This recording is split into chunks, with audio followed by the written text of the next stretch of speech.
Hoy, como mencioné el domingo, va a ser un poquito diferente. No traigo una exposición de un pasaje en particular. Vamos a hablar de un tema.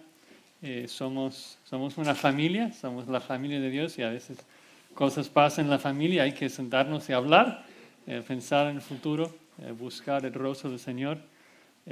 Como dije el domingo, me imagino que muchos están pensando, bueno, Luis ya regresó a México el lunes y José, te quedas solo como el pastor, ¿qué vas a hacer?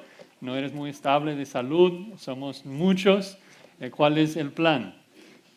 Bueno, obviamente hay que buscar al Señor, pedir consejo de los demás ancianos.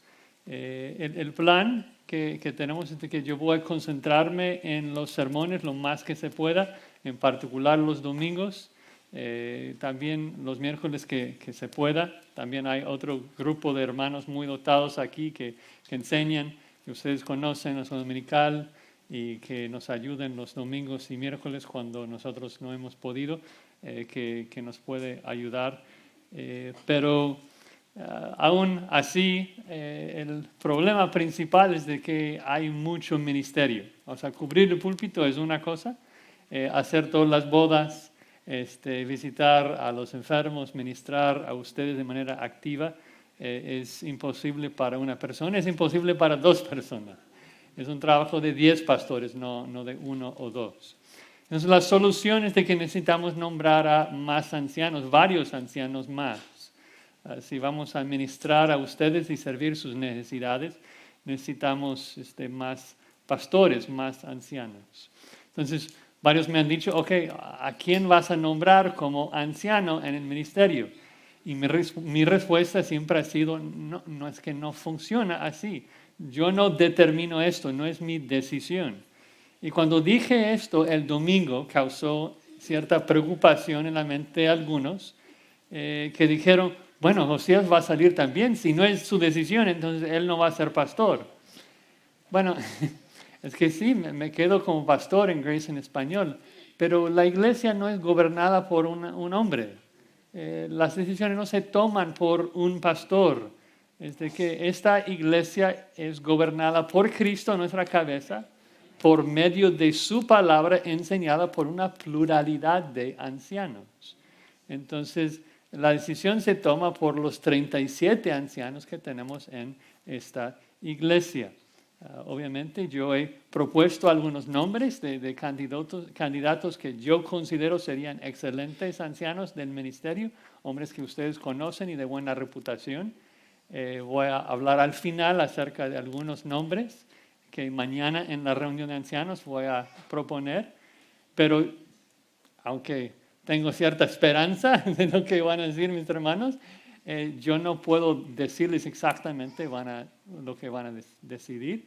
Pueden decir, bueno, queremos conocerlos un poco más, podemos esperar un poco más, no debemos imponer manos con rapidez, ¿no? Con ligereza, dice Pablo en 1 Timoteo 5. Entonces yo estaré informándoles de ese proceso, pero pido sus oraciones, obviamente, y por lo tanto yo sigo aquí los domingos y miércoles con todo el deseo de servirlos y ministrarles en todo lo que se pueda, pero orando que Dios también me ayude y con otros hombres que puedan ayudar, porque sí es un ministerio grande y ustedes necesitan más ayuda, más pastores. Bien, quiero tomar ahora un tiempo, tal vez unos 40 minutos, para hablar de cómo debe de ser el gobierno de una iglesia. Y creo que eso nos va a ayudar porque luego al final voy a hablarles un poco del proceso de cómo vamos a buscar nombrar otros ancianos. Pero sin un fundamento bíblico, sin comprender cómo debe de ser el gobierno de la iglesia, creo que no van a comprender cómo va a ser el proceso. Porque muchos de ustedes, y creo que esto es cierto por todas partes en Latinoamérica, tienen el concepto de un solo pastor, que es una autoridad suprema en la iglesia. Y sí hay otros ancianos, pero son como no tan importantes como el mero, el pastor titular, el pastor que está predicando. Y realmente este concepto no es bíblico. Entonces quiero hablarles un poquito de esto. En la teología lo que vamos a estudiar se llama la eclesiología, el estudio de la iglesia. Y es un estudio muy, muy importante porque la iglesia es el organismo más importante del mundo. Cristo se entregó a sí mismo por su iglesia. Cristo avanza su reino en este mundo a través de su iglesia. Cristo promete edificar a su iglesia. La iglesia llega a ser la sostén y baluarte de la verdad en este mundo. Sin la iglesia en el mundo no tiene la verdad. Nosotros somos la sal y la luz del mundo que lo preserva. Entonces, en ese estudio de eclesiología voy a dividirlo en 7 puntos. El primero va a ser muy particular para Grace en español. Luego lo demás vamos a pensar en principios bíblicos. El primer punto es cómo funciona Grace en español dentro de Grace Community Church. Yo platicando con ustedes en estos meses, creo que existe cierta confusión acerca de lo que somos. Algunos piensan que somos una iglesia totalmente independiente de Grace, otros piensan que somos una escuela dominical, un grupo de comunión, y creo que sería bueno aclarar lo que realmente somos. Bíblicamente, Grace Community Church es una sola iglesia, gobernada por Cristo a través de una pluralidad de ancianos.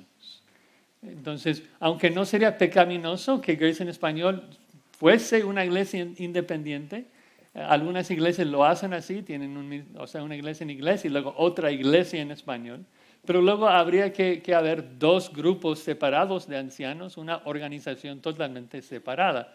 Nosotros no le manejamos así, los ancianos no lo queremos así.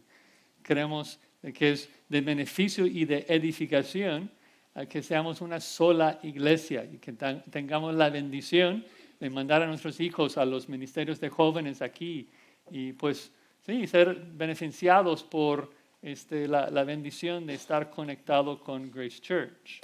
Pero obviamente si eso es cierto, entonces tenemos que funcionar como una sola iglesia. No podemos, por ejemplo, participar de las ordenanzas por separado. No es de que vamos a tener nuestros bautismos y luego ellos van a tener sus bautismos. No podemos nosotros celebrar la cena del Señor separado de ellos, porque Pablo en 1 Corintios 11, cuando habla de la cena del Señor, dice, cuando os reunís como iglesia, luego nos explica cómo tomar de la cena. Entonces tenemos que reunirnos como iglesia, por eso hacemos el esfuerzo de conectarnos.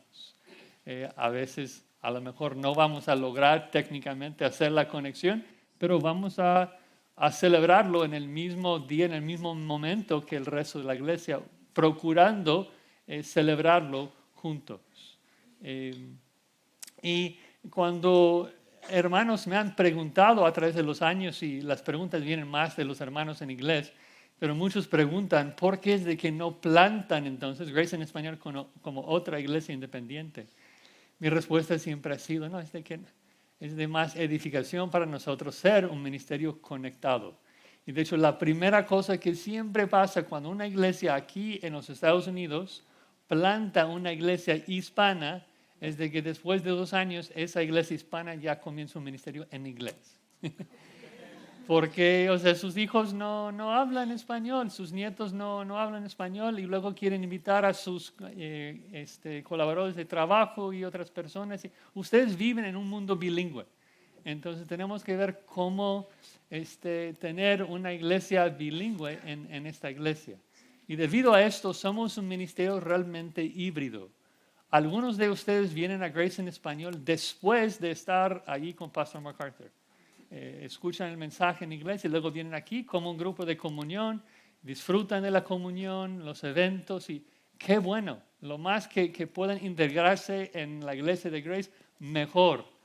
Pero algunos de ustedes no tienen el más mínimo deseo de aprender inglés y vienen aquí y buscamos edificarles en su idioma y digo, gloria a Dios. No es lo ideal estar separado, porque la Torre de Babel nos dividió, ¿no? Es un problema. Hay varias cosas en la iglesia que dices, no es lo ideal. Sería mejor tener todos en un solo servicio. Tenemos 2 servicios aquí, estamos separados, no es lo mejor. Pero dentro de lo que se pueda hacer en este campus, estamos buscando honrar al Señor.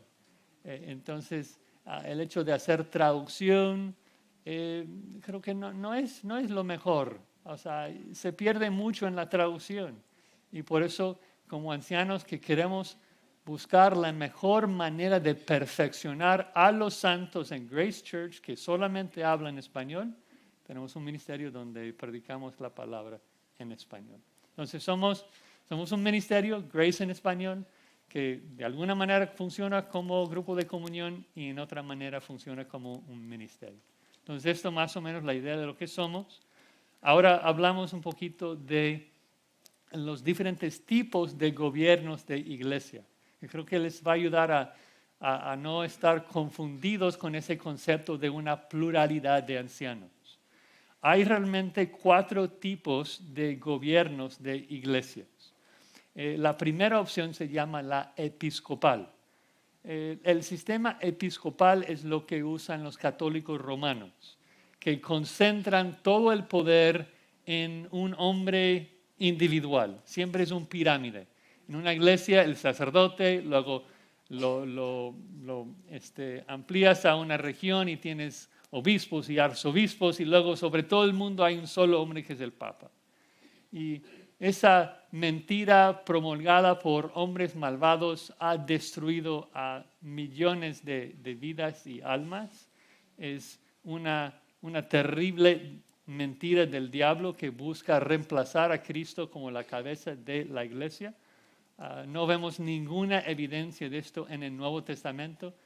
Pedro no buscó tener un sucesor.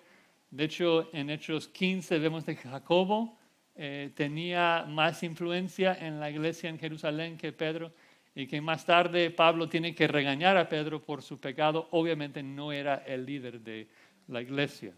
El poder corrompe y por eso Dios siempre ha distribuido el poder y la autoridad que Cristo delega a los hombres a una pluralidad. Nunca lo concentra en un solo hombre.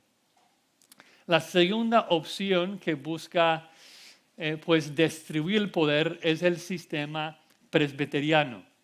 Las iglesias presbiterianas buscan invertir el pirámide y el pastor de una iglesia local tiene que rendir cuentas a un presbiterio, un grupo de hermanos. Entonces, la iglesia ya no es autónoma.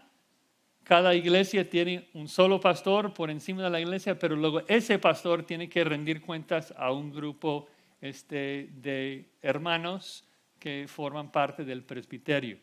Entonces, es mucho mejor en un sentido del sistema episcopal, sí, pero resulta causar los mismos problemas, porque en primer lugar hay un solo hombre, el pastor, por encima de toda la iglesia local.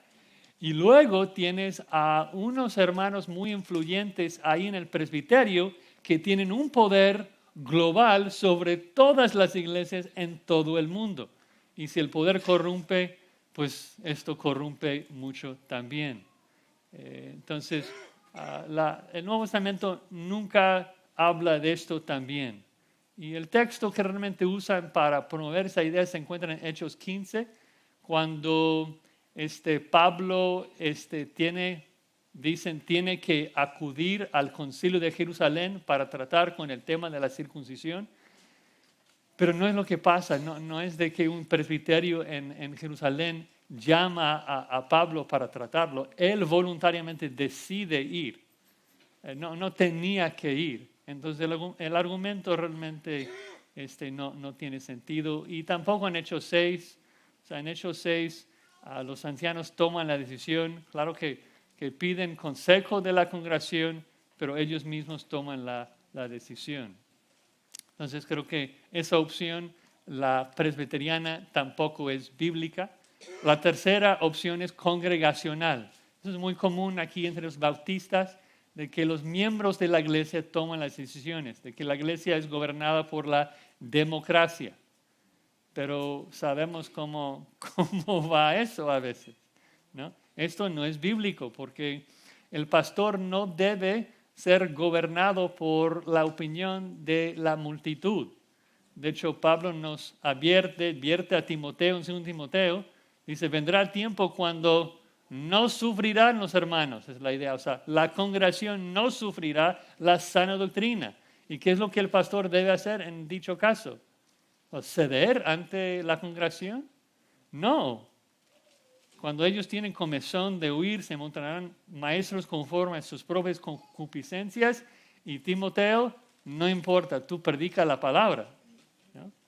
Entonces la multitud puede errar fácilmente y los ancianos deben mantenerse firmes, que nos deja con una cuarta opción, la que creemos es bíblica, de que la iglesia es gobernada por su cabeza, Cristo Jesús, mediante la enseñanza de su palabra, enseñada por una pluralidad de ancianos, que son bíblicamente calificados. Entonces, la iglesia es gobernada por Cristo, mediante la enseñanza de su palabra, por una pluralidad de ancianos bíblicamente calificados. Y entonces eso nos lleva a mi tercer punto, donde vamos a comenzar a hablar de ese grupo de ancianos, de lo que hacen y de su función. Pero antes de esto, en el tercer punto quiero hablar de todos los oficios que existen hoy en día en la iglesia, que son ancianos, diáconos y ovejas, y luego en lo demás del mensaje vamos a hablar del rol de cada uno de esos ancianos, diáconos y ovejas. Bueno, sabemos obviamente que Cristo es la cabeza de la iglesia, Colosenses 1, Él es quien manda. Un pastor no tiene ninguna autoridad en su propio oficio, Cristo es el único que tiene autoridad. Ustedes no tienen que obedecerme a mí, tienes que obedecer a Cristo. Solamente obedecen mi argumento, las palabras que digo cuando conformen a la palabra de Dios. Hablamos de esto hace rato cuando estuvimos en Tercera de Juan. Pero luego en Efesios 4, si tienen sus Biblias, ahora de aquí en adelante sí voy a mostrarles pruebas bíblicas. En Efesios 4, Pablo nos da la lista de todos los oficios en la iglesia. Obviamente está hablando de Cristo, quien descendió y subió por encima de todos los cielos para llenar todo. Luego en Efesios 4:11 dice, y Él mismo, es decir, Cristo mismo, es quien delega su autoridad y dice, constituyó a unos apóstoles, a otros profetas, a otros evangelistas y a otros pastor maestros, a fin de perfeccionar a los santos para la obra del ministerio, para la edificación del cuerpo de Cristo. Esos son los edificios, digamos, de autoridad en la iglesia. Comenzamos ahí, en el versículo 11, con los apóstoles. ¿Quiénes son los apóstoles? Bueno, los apóstoles son los que Cristo llamó directamente, son sus enviados, los que pusieron el fundamento de la iglesia, Efesios 2:20. Ellos acabaron su trabajo, pusieron el fundamento y ya no hay más apóstoles. Hoy Pablo nos explica claramente en 1 Corintios 15 de que él fue el último apóstol porque fue el último de ver a Cristo resucitado. Luego Pablo menciona segundo edificio y lo ponen en rango, ¿no? 1 Corintios también lo pone en un rango cuando da la lista. Primero los apóstoles, luego los profetas. ¿Quiénes son los profetas? Profetas en la Biblia son los que hablan directamente la palabra de Dios, los que dicen, así ha dicho Jehová, y luego citan la Biblia. Entonces, cualquier autor de la Biblia es profeta, pero también tenemos otros profetas en el Antiguo y Nuevo Testamento, como Agabo, que profetizaba acerca de Pablo, que hablaba directamente la palabra de Dios. ¿Existen profetas hoy en la iglesia? No. Porque si quieres saber qué ha dicho el Señor, ya tienes la palabra profética más segura. Todo lo que Dios quiso decir lo dijo y lo escribió en un libro. Entonces, la suficiencia de la Biblia nos afirma de que no existen profetas en la iglesia de hoy. Si la palabra es suficiente, si según de Pedro 1:13 es cierto que todo lo que necesitamos para la vida y la piedad lo tenemos en las promesas de la Biblia, entonces no necesitamos más profetas. Efesios 2:20 lo confirma. Los profetas forman parte del fundamento de la iglesia. Nosotros crecemos por encima de ese fundamento. Tercer oficio, apóstoles, profetas y luego evangelista. Hay algunos que creen que hay evangelistas, existe ese oficio hoy en día. Yo creo firmemente que no. Claro que hay pastores que, según Pablo a Timoteo, debemos hacer la obra de un evangelista, debemos evangelizar. Pero el hecho de que va apóstoles, profetas, evangelistas y luego pastor maestros, si hoy en día el pastor maestro es la autoridad más alta de los oficios en la iglesia local, si existiera un evangelista en la iglesia de hoy, significaría que tendría una autoridad por encima de la iglesia local y por encima de un pastor maestro. Y esto lo vemos, de que hay evangelistas que andan por allá, no rinden cuentas a ninguna iglesia local, no rinden cuentas a ningún cuerpo de ancianos, y sabemos generalmente cómo acaban sus vidas en apostasía y pecado. Los evangelistas que son mencionados en la Biblia son como Felipe, es evangelista, haciendo milagros en el libro de Hechos.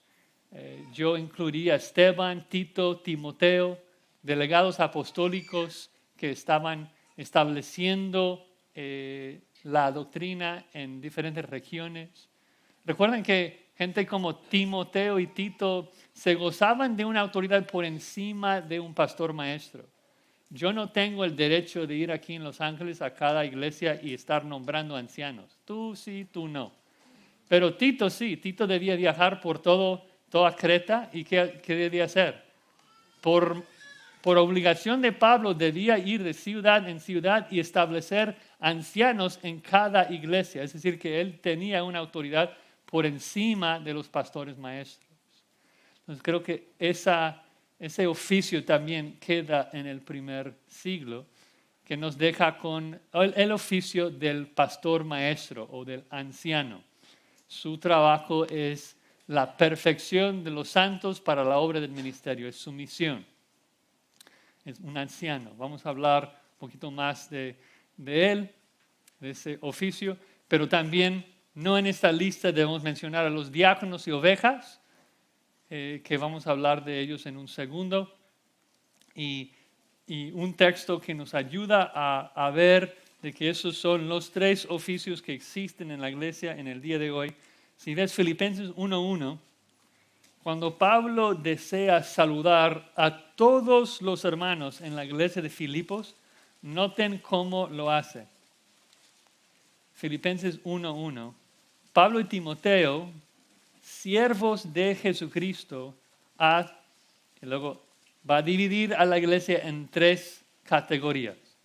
A los santos en Cristo Jesús que están en Filipos, con los obispos y diáconos. Gracia y paz a vosotros.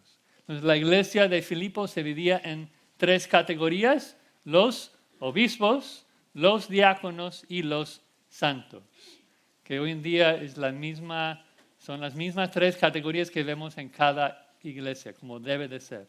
Hay obispos, hay diáconos y hay santos, hay ovejas. Ahora dices, oye Josías, pero hablabas de pastor maestros, hablabas de ancianos y ahora estás hablando de obispos, como si fuera la misma persona. ¿Cómo es esto? Bueno, nos lleva al cuarto encabezado, que es la pregunta: ¿qué es un anciano? ¿Y por qué hay tantas palabras que describen a ese oficio? Bueno, la verdad es que la Biblia utiliza varios términos para describir la función del mismo oficio. Anciano habla de la madurez del hombre. Pastor habla de su trabajo de alimentar y proteger. Maestro de su tarea de enseñar a la grey. Obispo, obispar en griego significa supervisar. Líder, liderar. Son varias descripciones, pero siempre describen al mismo hombre. Y quiero mostrarles esto, de que la Biblia utiliza esos términos de manera intercambiable, hablando del mismo hombre. Tal vez el texto más claro se encuentra en Hechos 20. pero vamos a ver un par de ellos. Hechos 20 es el primero. Hechos 20, 17. Pablo, en el contexto, está en su tercer viaje misionero, está regresando a Jerusalén, no quiere demorar su viaje, entonces no pasa por Éfeso, simplemente llama a los ancianos de la iglesia a juntarse con él en Mileto. Nos dice Hechos 20, 17, enviando pues desde Mileto a Éfeso, hizo llamar a los ancianos de la iglesia, muy importante, que Pablo hizo llamar a los ancianos. Ahora bajen la vista al versículo 28 y escuchen la carga que él da a los ancianos de la iglesia. Por tanto, Hechos 20, 28, mirad por vosotros y por todo el rebaño que el Espíritu Santo os ha puesto por obispo. Entonces, cada anciano es un obispo, tiene la tarea de supervisar a la iglesia. ¿Y qué tiene que hacer esos obispos? Dice, para apacentar, que es la palabra pastorear, la iglesia del Señor, la cual Él ganó por su propia sangre. Entonces, el anciano, Dios lo ha puesto en la iglesia como obispo y su trabajo es pastorear. Es el mismo hombre, el mismo oficio, 3 descripciones de su trabajo. Vemos lo mismo en 1 de Pedro 5. 1 de Pedro 5, Pedro está exhortando a los ancianos y hace lo mismo. En 1 de Pedro 5:1, ruego a los ancianos que están entre vosotros, y luego la exhortación en el versículo 2. La exhortación para los ancianos es apacentad la grey, pastoread la grey de Dios que está entre vosotros. Y luego dice, Reina Valera, cuidando de ella, y esa palabra cuidando es el verbo obispo en griego, episcopo. Entonces, los ancianos deben apacentar y deben, si me permiten inventar un verbo en español, obispar, tienen que supervisar, ¿no? Entonces, el punto nuevamente, bueno, un texto más, no hay tiempo de verlo, pero en Tito 1, cuando Pablo da los requisitos de un anciano, en Tito 1:5 dice que Tito debe establecer ancianos. Luego en el 7 dice que es necesario que el obispo sea reprensible. Está intercambiando las dos palabras como si fuesen lo mismo, hablando del mismo hombre. Entonces el punto es de que Cristo, que es la cabeza, ha delegado su autoridad a una pluralidad de hombres que se llaman ancianos, pastores, obispos, líderes. Pero obviamente la autoridad no reside en nosotros, la autoridad reside en la palabra de Cristo que enseñamos, ¿no? Textos que hemos visto en otras ocasiones como Tito 2:15, Pablo dice, esto habla con toda autoridad. Sí debemos predicar con toda autoridad cuando hablamos la verdad apostólica, pero si tiene que ver con opiniones y consejos personales, yo no tengo ninguna autoridad acá. Ustedes no tienen que obedecerme a mí, tienen que obedecer la Escritura, ¿no? Entonces, el problema es de que los sistemas erróneos, no bíblicos, atribuyen poder al hombre en vez de dividir el poder entre varios hombres que están apuntando a Cristo por medio de la enseñanza de su palabra. Es interesante de que la palabra pastor, la palabra anciano, la palabra líder, la palabra obispo, nunca, sin excepción, nunca ocurren en singular cuando hablan de la autoridad en la iglesia. Siempre es plural, siempre ancianos, siempre obispos. Y es interesante, aún en Creta. Creta es una isla pequeña y Tito está allí unos años después del nacimiento de la iglesia, y Pablo le encarga, dice, hay problemas en las iglesias, hay que ir y establecer ancianos en cada iglesia. No nombrar un anciano en cada iglesia. Hay que nombrar, aún en iglesias pequeñas, recién nacidas, dice, hay que nombrar ancianos, hay que establecer ancianos en cada iglesia. Y es así los apóstoles dejaron la autoridad a la iglesia local. Otro texto en Hechos 14, muy importante, que se me pasó. Hechos 14, versículo 23. Pablo está terminando su primer viaje misionero allí en Galacia, encontrando mucha persecución y problemas. Y de nuevo, está unos meses en cada iglesia, está recién plantando la iglesia. El evangelio está llegando a esos lugares por primera vez. Y noten cómo el Espíritu Santo nos explica que Pablo dejó a las iglesias. Hechos 14, 23. Y constituyeron ancianos en cada iglesia, y habiendo orado con ayunos, los encomendaron al Señor en quien habían creído. Antes de salir de la ciudad, ¿qué hizo? ¿Cuál fue su prioridad? Bueno, antes de dejar esta ciudad, esta iglesia, voy a nombrar ancianos, porque voy a dejar la autoridad que Cristo me ha encomendado a una pluralidad de ancianos. Entonces es muy, muy importante. Si vamos a exaltar a Cristo como la única cabeza de la iglesia, no debemos limitar el poder en una iglesia a un solo hombre. Muchos creen de que, por ejemplo, aquí en Grace Community Church, Pastor MacArthur manda y decide todo. Y que los ancianos, pues, opinamos, pero al fin de cuentas, él decide todo. Esto, una anécdota personal. Yo tuve una experiencia hace 4 años en la pandemia que me demostró con absoluta claridad que eso no es cierto. Y lo digo con cierta vergüenza, es como un tiempo de confesión, ¿no? Cuando cerramos la iglesia, porque nadie supo lo que estaba pasando con COVID, después de un par de semanas, Pastor MacArthur reúne a todos los ancianos y dice, ya tenemos que abrir. Esto ya. La iglesia no puede estar cerrada más de 3 semanas. Y casi el 90% de los ancianos estaban totalmente de acuerdo. Sí, hagámoslo. Y yo estaba viendo con ciertas situaciones. Hubo un hermano que acabo de saludar que estaba en el hospital. Pensamos que no iba a vivir. Un alumno mío de IDEX falleció en México esa semana de COVID. Y yo estaba tambaleando un poco. Y yo dije, no estoy cómodo todavía. Perdón, no puedo, mi conciencia no me permite. Entonces, ok, vamos a esperar una semana. Y comenzamos a reunirnos cada semana. Segunda semana, comenzaron a convencer, tratar, perdón, es que no estoy convencido todavía. Con mucha pena, con mucha vergüenza. Hubo creo que 2 o 3 al principio.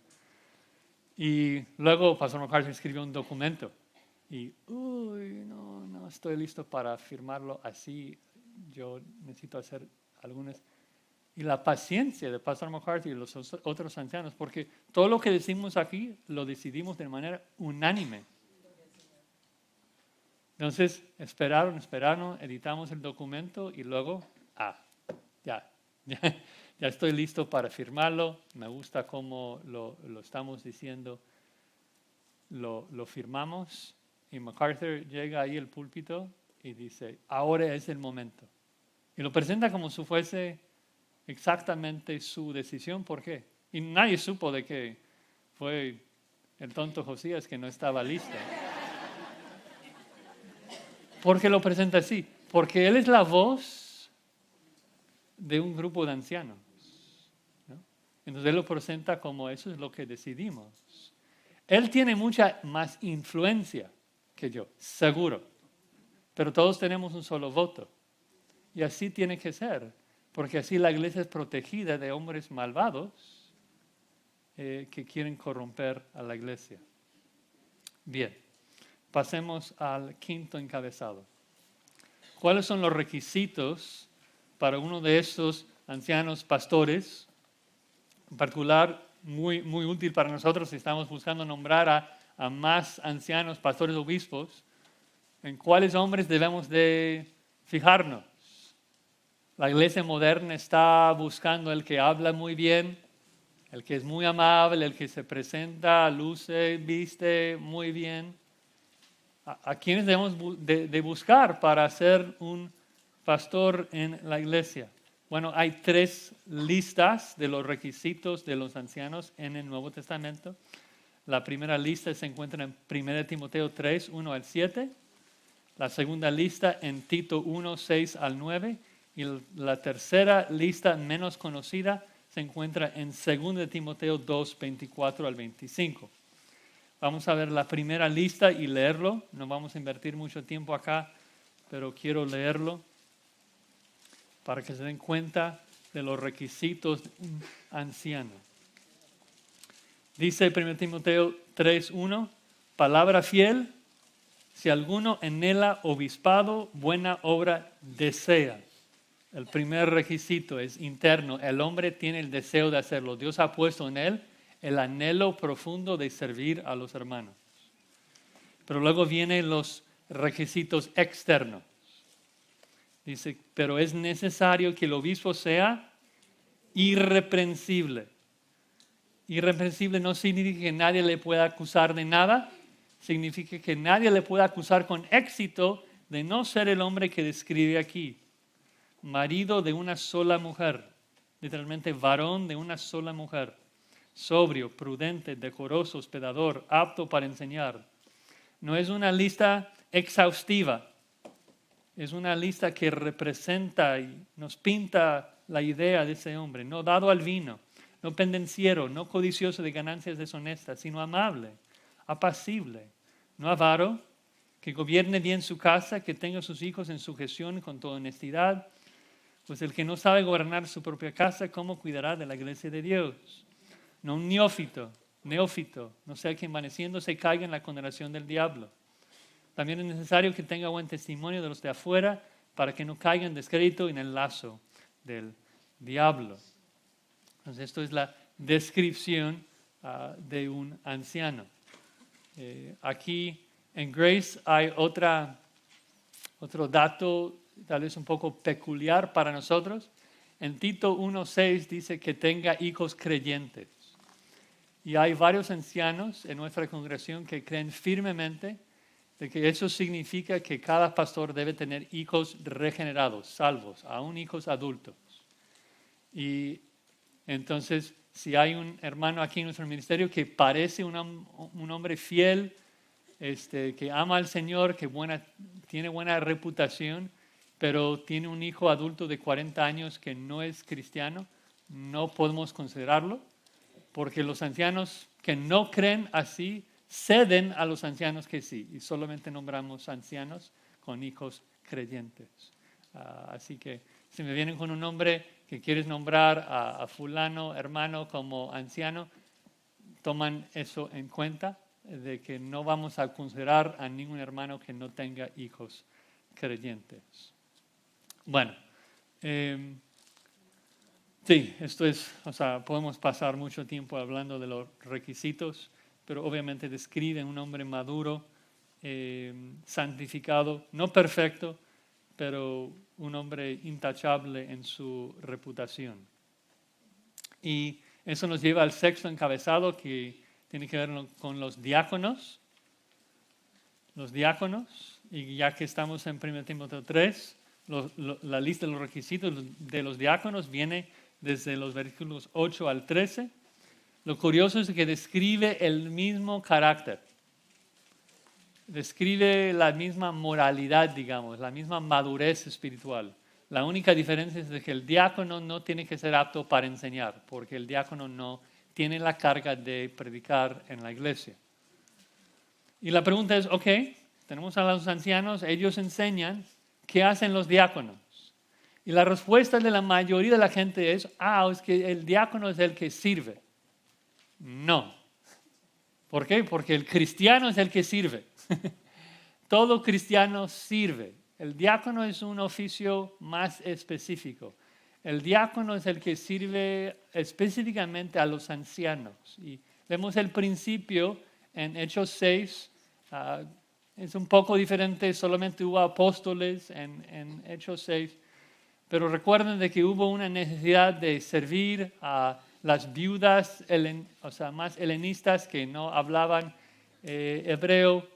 Y los apóstoles dicen, no es justo que nosotros dejemos la palabra de Dios para servir a las mesas, así que nombraron a 7 hermanos con quienes ellos podrían contar, podrían delegar esa responsabilidad a ellos y luego los apóstoles podrían dedicarse a la enseñanza y la oración.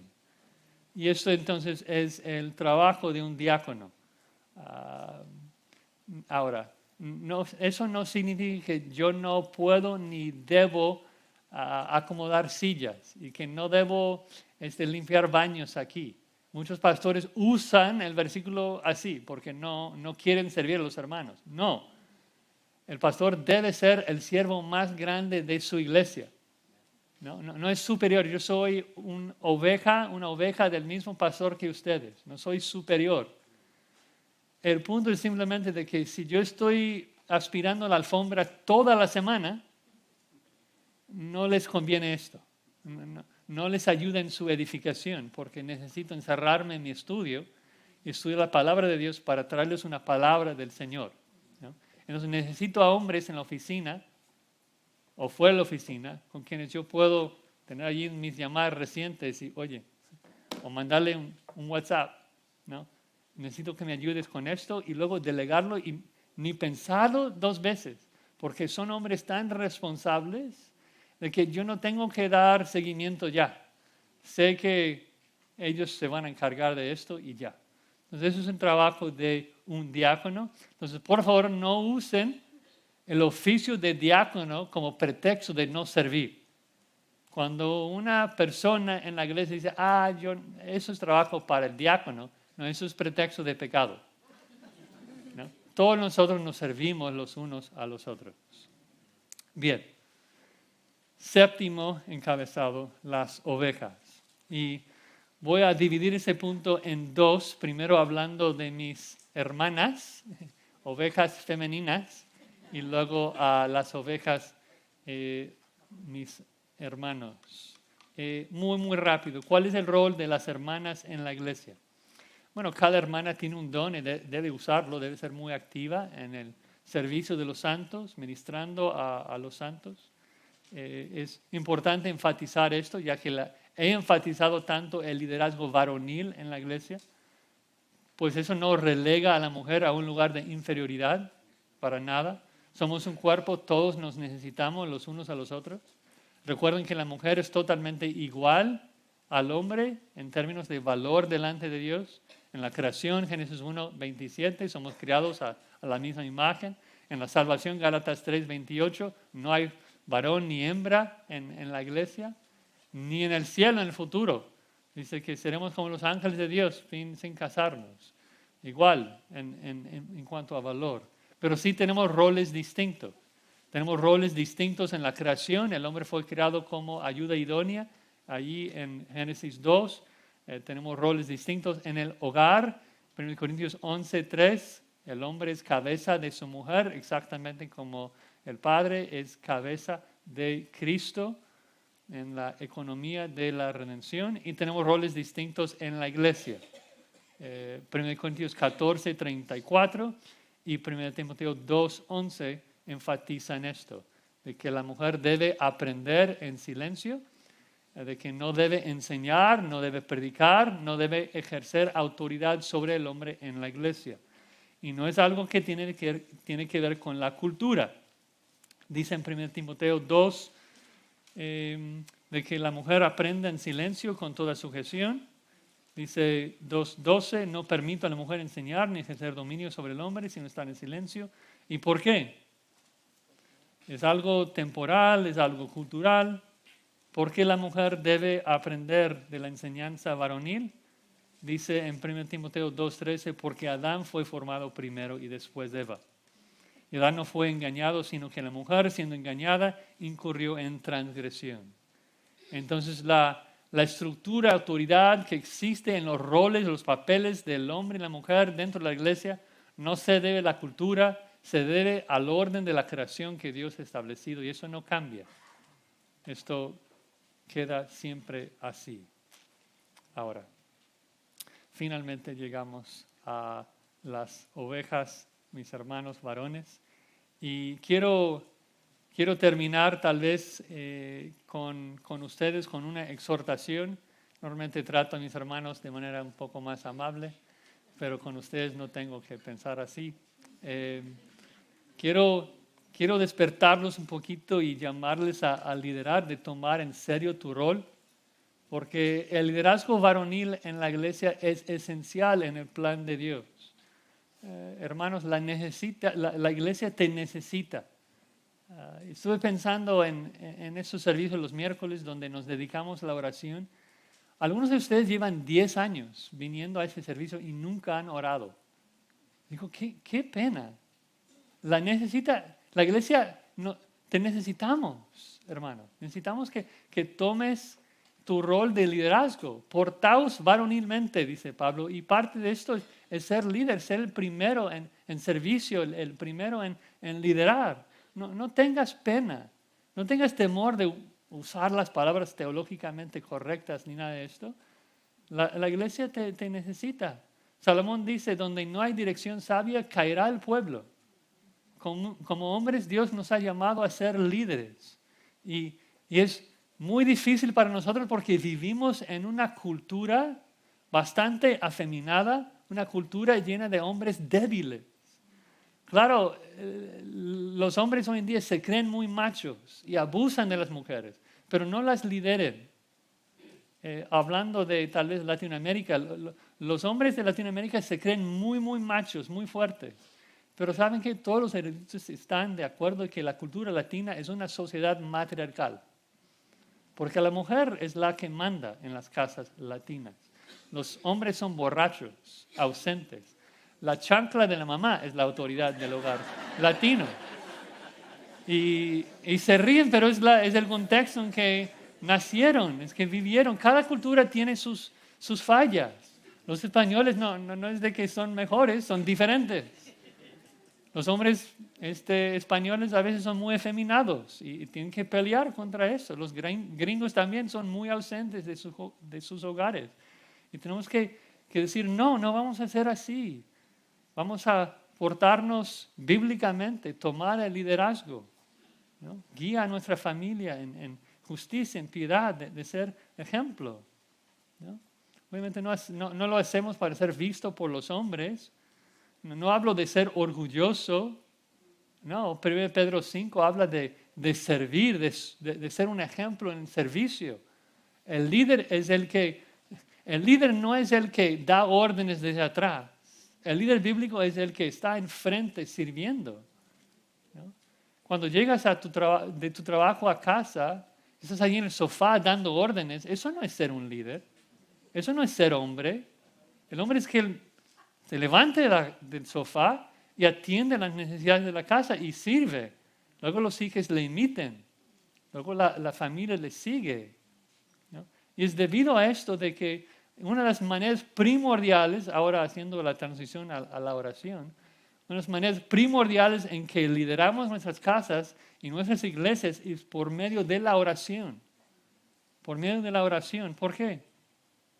Porque cuando se presenta una necesidad en la casa o en la iglesia, cuando no sabemos qué debemos hacer, lo primero que un líder bíblico hace es decir, amor, ven, chicos, vengan. Vamos a buscar la ayuda del Señor. Vamos a buscar la dirección del Señor. Y oramos, y cuando digo amén, ya toda la familia me está viendo. Ok, ¿qué hacemos? Y así debe ser también en la iglesia, de que debemos liderar en eso, ser los primeros. Y es una tristeza de que muchas veces en las iglesias no es así, ¿no?